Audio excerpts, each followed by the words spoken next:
ଚାଲିଛି କଣ ହଁ, ଏଇଠି ଆମର ସ୍ଥାନୀୟ ଗନ୍ଧିଆ ର ପାଖରେ ଗୋଟେ ଗାଁ ଅଛି, ଏଠୁ ଦଣ୍ଡେ ବେରେଣି ବୋଲି ଆଜ୍ଞା ଆଦିବାସୀ ଲୋକ ସେଠି ରୁହନ୍ତି, ଆଜ୍ଞା ଆଉ ସବର୍ଣ୍ଣ ଲୋକ ବି ରୁହନ୍ତି ଆଜ୍ଞା ସେଠି। ବିଗତ 4-5 ମାସ ତଳେ ଆଜ୍ଞା ଏଠି କିଛି ଆଦିବାସୀ ଲୋକ ଏକାଠି ହେଇକିରି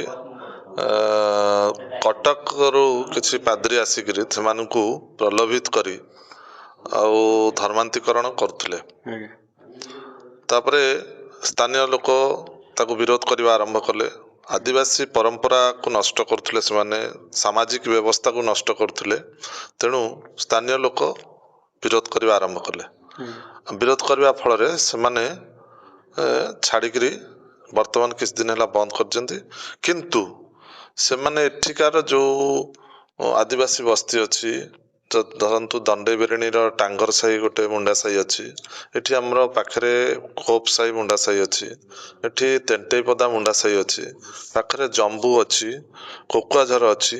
ଏମିତି ବିଭିନ୍ନ ମୁଣ୍ଡା ସାହିର ବସ୍ତିରୁ ସେମାନେ ଆଦିବାସୀ ଲୋକମାନଙ୍କୁ, ସେମାନେ ଯେହେତୁ ଅନପଢ଼ ଅଛନ୍ତି, ଅଶିକ୍ଷିତ ଅଛନ୍ତି, ସେମାନଙ୍କୁ ବିଭିନ୍ନ କଥା ନେଇକି ପ୍ରଲୋଭିତ କରିକିରି ଅର୍ଥ ହଉ, ଚାକିରି ହଉ, ଏମିତି ସବୁ କହି ମିଛ କଥା କହିକି ପ୍ରଲୋଭିତ କରିକିରି ତାଙ୍କୁ ହିନ୍ଦୁ ଧର୍ମରୁ ଖ୍ରୀଷ୍ଟିଆନିଟି କରିବା ପାଇଁ ସେମାନେ ମିଶନ ଚାଲିଥିଲା।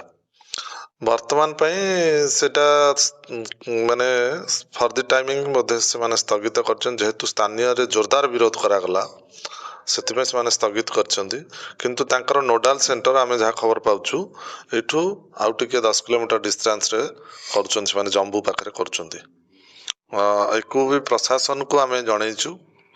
ପ୍ରଶାସନ ଯଦି ଏ ବାବଦରେ ଠୋସ୍ ପଦକ୍ଷେପ ନ ନିଏ, ତାହେଲେ ଆଗାମୀ ଦିନରେ ଏ ଗନ୍ଧିଆର ସ୍ଥାନୀୟ ଅଧିବାସୀ, ହିନ୍ଦୁ ସମାଜ, ସାଧୁସନ୍ଥ